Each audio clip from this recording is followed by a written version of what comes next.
I ftohti polar mbërthen Italinë rreshje bore në disa zona. Bergamo dhe provincat e saj shënuar rreshtet e para të dëborës të premten. Bora ra me shumicë të madhe, por edhe në qytetin kryesor të rajonit dhe Lugina, ndërsa nuk u raportuan probleme të mëdha në rrugë, rreshtet e dëborës shkaktuan ndërprerje të rjetit hekurudhor me disa anullime trenash dhe vonesa të shumta nga Bergamo në Milano dhe Anasjeltas. Bora ra edhe në zona të tjera të Lombardisë, ndërsa Milano përjetoi të ftohtë therrës, por jo dëbor. Sistemi presionit ulët që ka prekur të gjithë Lombardin pritet të zhduket gjatë fundjavës.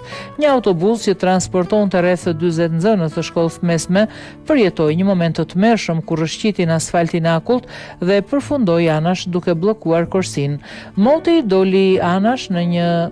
Mjeti doli anash në një kthes pikërisht përpara një argjinature. Për fat të mirë, shoferi arriti të frenonte dhe autobusi u ndal në rrugë. Askush nuk u lëndua, por të gjithë pasagjerët mbetën të bllokuar. Zjarfiksit ndërhyn për të pastruar rrugën.